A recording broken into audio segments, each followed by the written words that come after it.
Bir xotin kechqurun ziyofatga ketishibdi, bitta kichkina o'g'illarini tashab, uxlatib qo'yib, ziyofatga ketishibdi. Ziyofatga ketib, ancha qolib ketishibdi, bola kechasi uyg'onib ketib, hech kim yo'q qolasi, qorong'i, qo'rqibdi.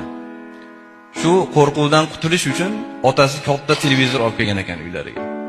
Televizorni yoqaman deb, pultni oqtarib, televizorni tepasida ekan shekilli, tepaga chiqib, televizorni tushirib olibdi. Televizor pastga tushib, sinibdi. Ota-ona ziyofatdan kelishdiki, uyda televizor sinib yotibdi. Otani g'azabi keldi. G'azabi kelib, kim qildi buni? Bola yig'lab, "Men shunaqa yoqaman" deb sindirib oldim. "Sen hali shunaqa qildingmi?" dedi-da, bolani urib, so'kib, qo'lini, ikkita qo'lini bir-biriga qilib, rezinka bilan bog'ladi mahkam va hammomga olib kirib, ertalabgacha shatda yotasan, seni jazoing shu dedi. Kirib ketib uxladi. Tongda ota-ona eshikni ochib qarashsaki, hammomda bolani qo'li ishib ketgan. Chunki rezinka qisib, qonni o'tkazmasdan ishib ketar ekan. Rezinkani yechishdi, lekin qo'l juda yomon ahvolda. Ota-ona tezda uni shifoxonaga olib borishdi. Doktorlar bu qo'lni tezda kesmasa, qolgan tanaga ham o'tib ketadi deyishdi-da, ikkita qo'lni oshig'idan kesib tashlashdi. Yosh bolacha, 3-4 yashar bola.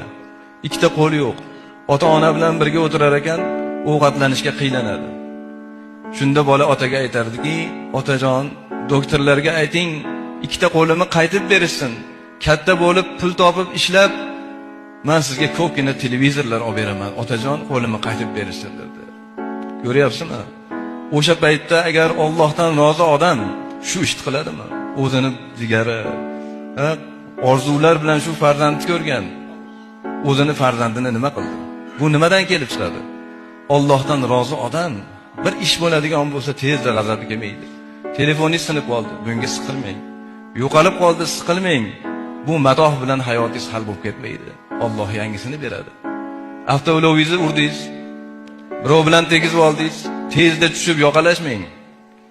Balki Allohning aytgani bo'ldi. O'zimiz sog' qoldik, birodar. Behikmat hech narsa bo'lmaydi. Alloh nimani iroda qilsa shu bo'ladi. Biz Allohdan rozi bo'lib yashasak, hayotimiz ham va oxiratda Robbimiz bizdan rozi bo'ladi.